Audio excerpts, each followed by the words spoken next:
How are you all doing? Hope you're doing well. Good afternoon. Let me be sure you can hear me. Okay. So, the thumbnail, I am not going to, what I say, dissect what is in the movie, but I'm using this as a learning corpse for the point I want to bring out here. That is the reason that's the reason for this, for the thumbnail and the videos, the pictures I put together to make things happen. So please enjoy the ride with me. Kindly give us a thumb up and share if you can, if you sit well with you. Thank you. So I'm going to start by saying the few things you need to do differently in your relationship in this new coming year, as today is the last day of the year. As you can see, that is Chioma Chukwuka. Akbuka. Yeah, in the Seven Doors serial movie. If you've watched it, you will pick some lesson there.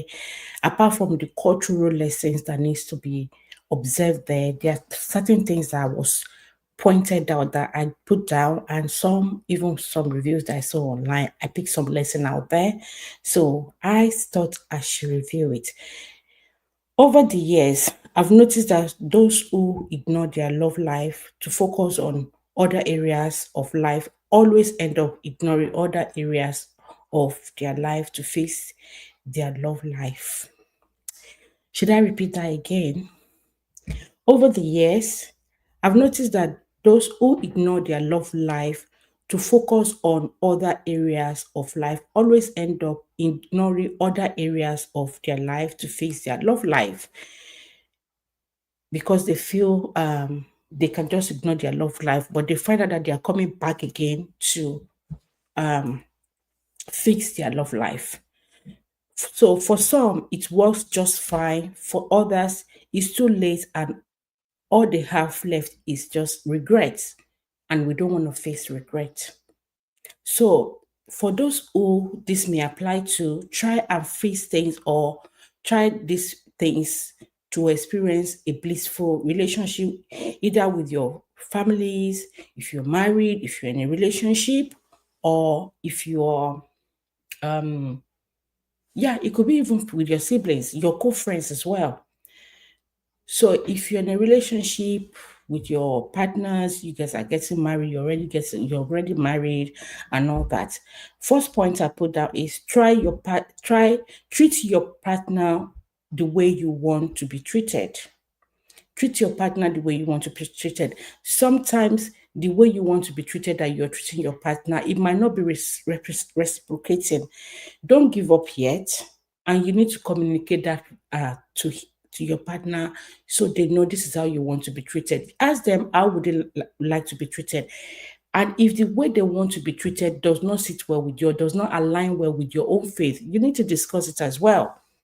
Another point is periodically create time to review your marriage. Sometimes it could be every 6 weeks. You guys should have time. It could be when you're in your bedroom, and if you're not married, if it's your fellow normal circle friends, you guys can have a time that you guys reflect on the good times, the past few weeks, the past few months, the achievements and the downtime. What are the things that the lessons you need to pick? What are the things that you could have done better? Try not to focus on only the criticism. And if when you're doing the criticism as well, try to find things that could have been done better, and would I say apply that, project that in a polite way so that the person gets the message and see the picture of what you're talking about. Another point is be kind to your partner or your whoever you're in a relationship with. One day you will need that same kindness in return to pull through a difficult phase. So let's say, for example, some partner are just being given to themselves tit for tat. You give it to me, I give it to you. You bring it, you collect. Everyone wants to be like, yeah, we're the boss, and the one that we're in, you just want to say you can't ride me anyhow and all that. And God forbid, and one of them fell here and they're in the hospital, then it's time for the other partner, the one that is not healed, to show kindness, to show the other part of him that maybe your partner doesn't even know. And you start saying to yourself, oh, I don't know, it was this kind. Oh, it was really me. Some will walk away and like, you know what, we're never getting along well. We're not gelling well anyway. So I wouldn't think he or she would like to see me. I don't think I want to spend some time there and focusing on something. And that is not sitting well with whoever is hospitalized, and they start having a different thought as well. So please be kind to your partner, because one day you will need the same kindness in return to put through a difficult phase. Another point is, you don't have to necessarily love all your in-laws, but try to treat them with respect, because there are some in-laws that no matter how you do it, no matter how you try to be kind to them, they are not budging. But you know what? You can stand your ground after trying to be kind to them, nice to them, and you can draw boundaries respectively, as long as your partner also now know your stand and what they've been projecting to you, even where he or she is around or not. So you can draw boundary respectively. Another point is, ensure that your spouse only cries. Uh, uh, ensure that your spouse only cries his tears of joy in this coming year. Could be surprises that you've put up for your spouse, for your friends, that they're like, oh, and they don't expect it. We pray that God exceeds our expectation in this coming year, and so shall it be. And you can plan something for your partner as well, for your friends, your circle of friends. And in this new year, I know that a lot of people are picking new circles of friends. So yeah, you just need to um just try and plan something that is extraordinary. It's not like the ordinary thing. Surprise your fellow friend, fellow maybe your spouse with um something that will make them tears share the tears of joy. And they feel like, oh, they should give you a hug, that they never knew you had that thought in mind for them. Thank you. Who is and Andrew? I. How are you doing? You're welcome here. Thank you. Fun learning. Thank you. Please give me a thumb up. Another point is, as much as it lies within you, prioritize your spouse after God, of course. If you prioritize your other friends or your extended family over your spouse, or whoever you're in a good relationship with, you get to a stage where they feel like they are an option, that you don't appreciate their effort or their time. So our mind runs through different things, and sometimes the way we project our attitude to them, they could read beneath to it wrongly. Another point is, you have no business being close to alliances with those who dislike your spouse. If they don't like him, or they don't like her, or they don't like your circle of friends, if you keep going to their circle, they will keep diminishing that circle of friends that you have, or your spouse, whereby any little, would I say, argument, quarrel that you guys have, that you meant to actually resolve amicably, you start reflecting on what they've been projecting to you from outside. And you say, oh, no wonder they said this about you. Oh, no wonder this and that. And the person starts thinking, so you've been discussing me outside with them. No one, it just doesn't work well. So, in as much, try not to um,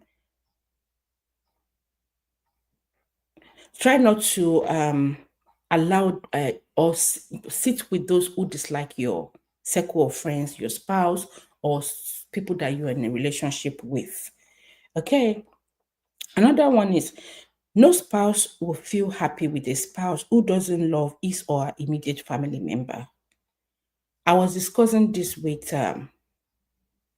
one of my daughter yesterday as well. If would I say the bride to be is not in a good relationship or happy with the spouse's family member, he or she will not be happy. So therefore, are you going in there to separate them, to put the person out totally, or you're also coming in to make a statement? So once your spouse knows that you're not happy with their immediate family, they don't feel secure around you, and thereby it enables them to hide a lot of conversation when you're around. If you're around them and their family calls, they are not going to receive call when you're there. They will start hiding things because they know the moment you know it's from them, your nerves are up there. You misquote, you misinterpret things. Another point is learn to solve issue as they arise instead of running away from it. Yeah, we a lot of us like our personal space. When we say resolve it as they arrive, it doesn't mean that immediately when it's being heated, you need to start giving it back to back. Sometimes you need your space. You might just let the person do their ranting while you keep quiet, and and you can then you discuss. You can even send a message, but do not now like go away for a week, for days, and a lot of things start building up in the other person's mind. And you know what the devil does? It makes it look as if you've given up or you're planning against them. Another point I have here is stop feeling so comfortable with malice. You're training your partner to live comfortably without you. Like I said, these 7 doors, there's so many lessons in there. With the Yibo wife that the Yoruba man married, how they started their love, things that's happened, what they did not plan for, how the wife persuaded the man to get into this throne, how the promises they have together needs to be put aside, and a new, rules was formulated, and the man still has to show respect and love to his wife and also respect the culture as well. How the wife is lose had to lose even precious things and still did not walk away. So in the process, why other 7 wives, 6 wives joined, she faced a lot of insults, but she did not walk away. She did not pack her things and run away, or she did not decide that she's going to be keeping malice with her husband, because she will be giving rooms to other 6 wives. And everyone would want to be the priority. They want to be the center of attraction to the king, hereby giving the room as well to the man to forget the first wife. So she did not give malice a room. Else she would have been training her husband, the king, to learn how to do without her. That's what I meant by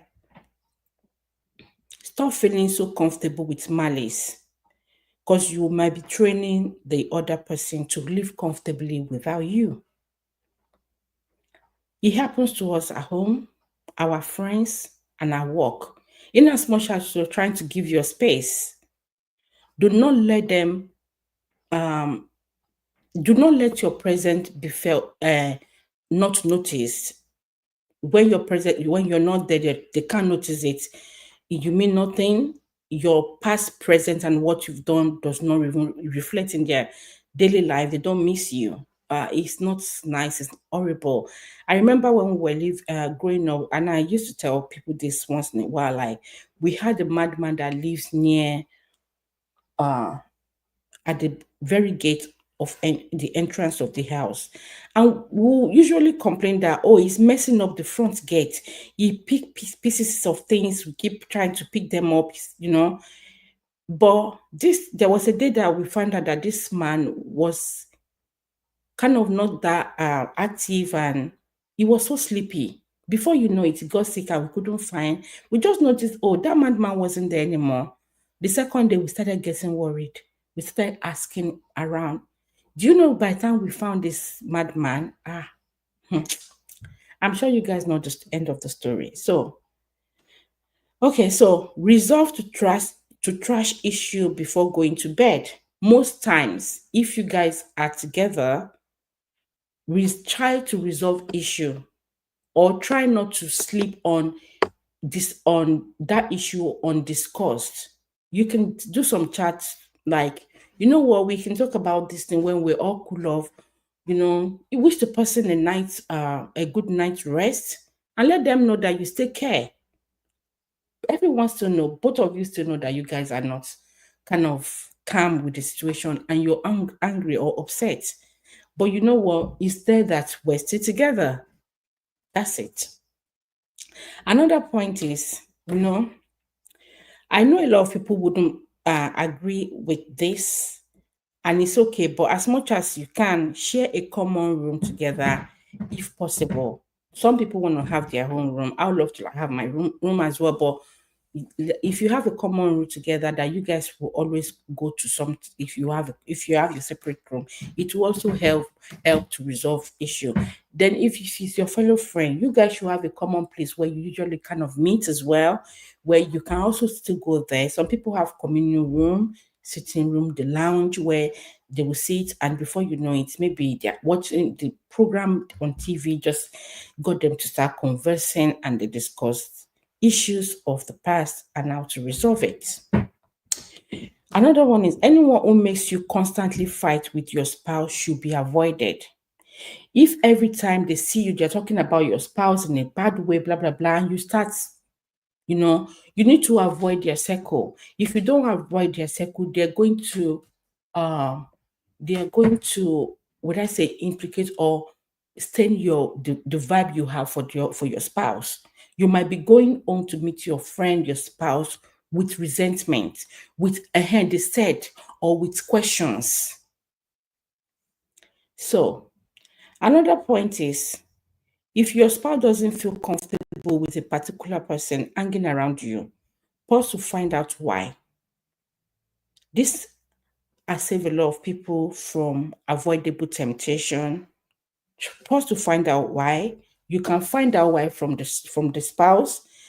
Try to relate with your story. Does it work? Does it match up? Try to look at it from another angle as well. What if they are would I say fabricating things up? What is their reason for trying to do that? They're trying to keep you to themselves. Meanwhile, you lose your circle of friends. There's always a lesson to learn from that habit, from that. Also, don't see bringing your best into your marriage as doing your partner a favor.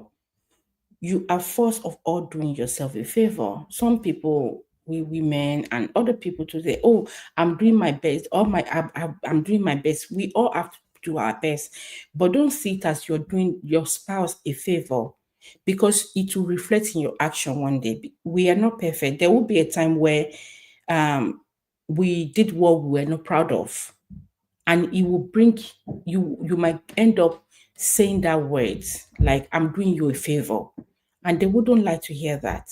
In as much as, like I said, no one is above mistake. I wish I was able to bring out the points, but I'm going to say them again after explaining this. Another point is, never become too busy to let your spouse know you care about them, both in deed and action. If you're a very, very busy person, you're always on your laptop, you've got workloads, or you're away, find time out of the busy time to send the message across in your ways, in your actions. Some people send gifts, some their words goes a long way. And being kind as well. They will know, oh, she's so kind. Oh, he's so kind. That keep give that gives them the assurance when temptation comes. When the other voice start whispering to them that, oh, it seems something is wrong, they can use that as a reassurance that, oh no, I trust her, I trust him. He's a kind person. Their action reminds them of, your action reminds them of that. Another one is be a present parent that to be a present parent so that tomorrow you don't accuse anyone of spoiling your children's art against you. Remember, children can see as well. If you're not a good parent and you're always shouting, screaming, you talk less of your spouse or your friends around or wherever, these children are picking up pieces and pieces. So by the time they grow up and they have a formative mind about you, you now say your enemies are the one teaching your children against you. You will never can tell that these children have been building up pictures of things which made them to have a formative mind about how to deal with you or how to uh, walk around you. It's not something that they want to. They want, you guys are not sharing the same energy. It's like when you create too much fears in your children. Once they get to that stage, they start saying, I can't wait to leave home. We always hear that from our children anyway, when they're about to go to uni, or maybe they're going to boarding school. They can't, we all don't know that period, but there are some that what they meant is, what, they can't wait to get you out of their life. So please be a present parent that tomorrow you don't accuse anyone of poisoning your children's heart against you. Remember, children can see as well. Show them love. Let them have that memory in them. No one can erase that from them, and they can show you love, even when you guys have your ups and downs. And in this period of time of love as well. Another point is make sure your spouse is first beneficiary of any change of level you enjoy. It is an error to be in wealth and everyone else partake in it while your spouse live as a pauper. There are some people that, when they get promoted, they get things, they will first of all go and meet their extended family and lavish everything. And I do understand your mother could have spent all his or her money on you, and I mean, your parents could have spent their money on you. They've suffered. They've gone through all those sorts of things. Yeah, and you want to show gratitude. But once you're married or you have your partner, it does not mean that once you achieve a milestone that you should spend everything on your parent. Also remember your spouse or whoever that you have, that you can also share with them, because some people, they not 1% would they even see from this person that was as is also with you. It's not only your past that you should remember, you should also remember the present as well, so that they don't start having resentment or future plan on your extended family, whereby they'll say, you know what, once we get married, I'm going to find a way to cut them, or we can never be friends. It's always about, he or she is all about the, you need to work things well and balance things well. So once you get a something that you achieve, something that you win, something that is maybe would I say promotion, also let your spouse also be partake of it. Don't let them live as a pauper. Another point is stop watching people, disrespect your spouse. If you see in the Seven Doors movie, the king stood up for his wife, for the queen.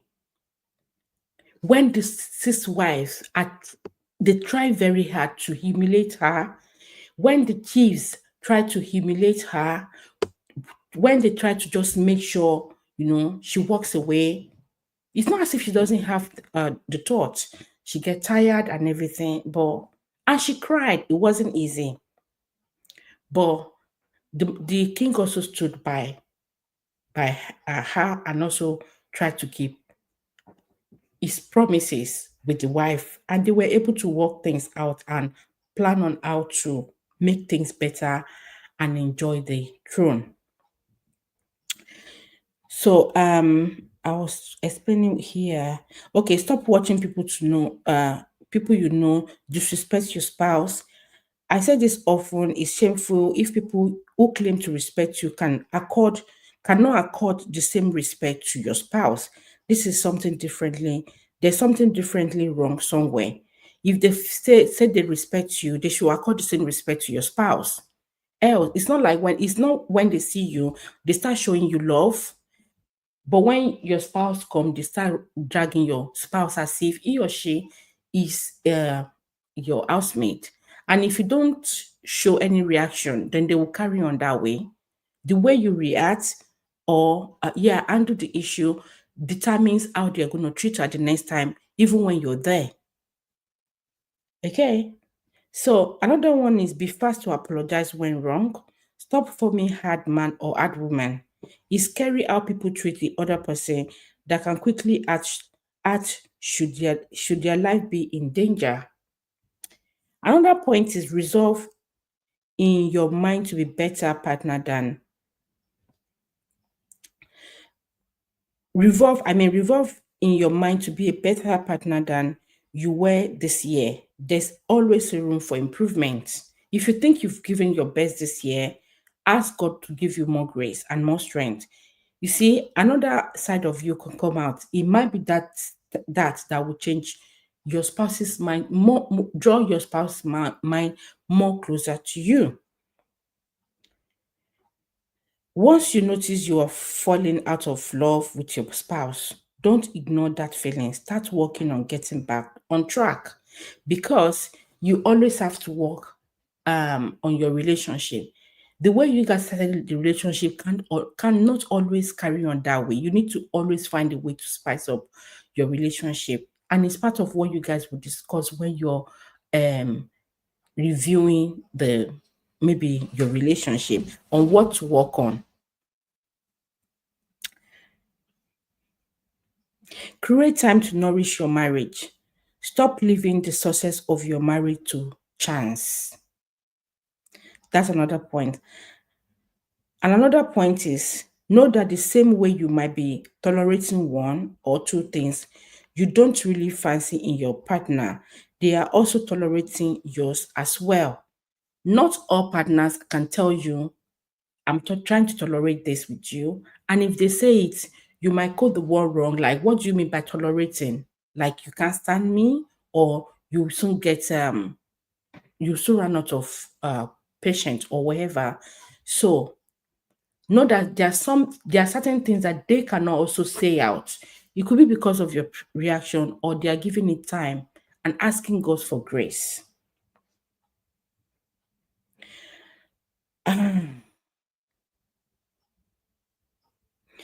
Also, dangerous habits could stain your relationship. I don't mean dangerous habits alone, just little insignificant habits, peculiarly, it could stain your relationship. Habit that you know your spouse doesn't like, find a way to work on it, or have a discussion how to make things better. Let your spouse never be in doubt of your love. Speak it often and show it more. I pray that this 2005 that we're going into, your love will strive. It's now almost 30 minutes. I'll quickly run through the points and I'll end. So, things that you could do differently in your love life, in your relationship. And according to this movie of Seven Doors, that's why I said lesson learned. I am not here to review it as such, but to use it as a illustration for the point I want to bring out. So if I burst your bubble here, sorry about that. I said over the years, I've noticed that those who ignore their love life to focus on other areas of their life always end up ignoring other areas of their life to face their love life. One of the first points I raised here is treat your partner the way you want to be treated. Second point is periodically create time to review your marriage. Third point is be kind to your partner. One day you will need that same kindness in return to pull through a difficult phase. 4, you don't have to necessarily love all your in-laws, but try to treat them with respect. 5, ensure that your spouse only cries tears of joy in this coming year 2025. 6, as much as it lies within you, prioritize your spouse after God, of course, after God. 7, I hope I've not missed the counting. 7, you have no business being close alliances with those who you know dislike your spouse because they will ruin your mind. 8, no spouse will feel happy with a spouse who doesn't love his or her immediate family member. 9, learn to solve issues as they arise instead of running away from it. 10, stop feeling so comfortable with malice. You might be training your partner to live comfortably without you. 11, resolve to trash issue before going to bed, if possible. 12, like I said, I know that a lot of people might not want to agree with this, that it's okay, but share common value, common room with your spouse, if possible. It depends. 13, anyone who makes you constantly fight with your spouse should try to avoid them. 14, if your spouse doesn't feel comfortable with a particular person hanging around you, pause to find out why. This may save a lot of trouble or may save you your relationship. 15, don't see bringing your spouse into your marriage as doing your partner a favor. 15, don't see bringing your best into your marriage or into your relationship as doing your partner a favor. You are first of all doing yourself a favor. It also reflects in these 7 doors because the wife, the queen in 7, wasn't just thinking like I'm doing him a favor, and she knows that the time is going to come where she's going to be also be reaping, those time that she has invested in their relationship. Yeah. Is it 16 that I am in? Never become too busy to let your spouse know you care about them, both in your deeds and actions. 17, be a present parent so that tomorrow you don't accuse anyone of poisoning your children's heart against you. Remember, children can see well. I think 18, make sure your spouse is the first beneficiary of your change of level you enjoy. It's an error to be in wealth and everyone else partake of it while your spouse live as a pauper. Okay. 19, stop watching people disrespect your spouse. Like I said, that often is shameful if people who claim to respect you cannot accord respect to the respect they have for you to your spouse. There's something differently wrong as then. I think 19, if I've missing the figure, it's okay. Please pardon me. 19, be fast to apologize when you're wrong. Stop foaming hard, man or woman. And it's scary to see how people treat the other person that can quickly act should their life be in danger. 21, revolve in your mind to be a better partner than you were this year. In this coming year that we're going to try as possible to ask for God's grace to be able to do better than you've been this year. God will see you through. Amen. I think 21 or 22, once you notice you are falling out of love with your spouse, don't ignore that feeling. Start working on it because we have to continue to also learn how to improve our relationship with God, with our spouse, with even our fellow friends. And I pray that they accord the same energy that you try to put in a relationship to make it grow. Else, what you don't water might not grow. It will get wither, and before you know, it will be dry, and yeah, it's gone. So yeah, another one is once you notice you are falling out of, okay, I've talked about that.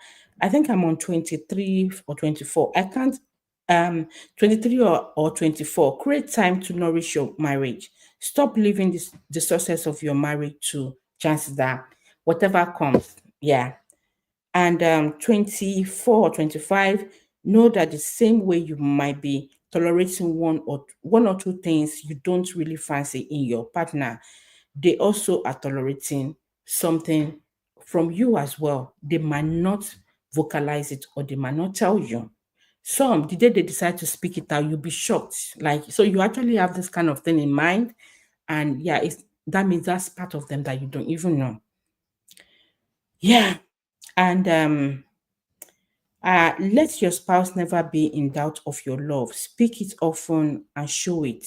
Learn to let them know how you care about them, how you love them, how hardworking they are, and yeah, how you've been happy in the relationship, and yeah, that you can ask for better them. Or what would they say? It depending on how you guys are feeling about yourself.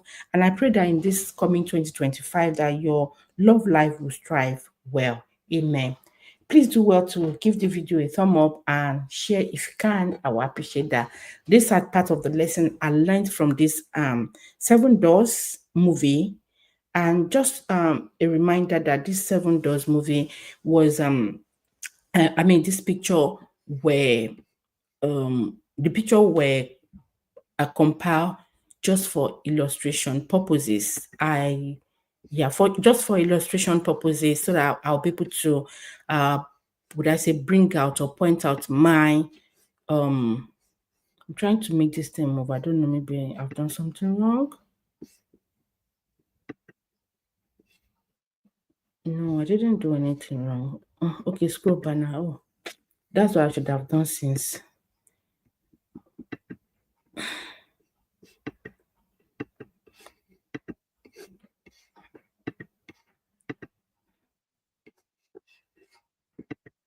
Okay, yeah.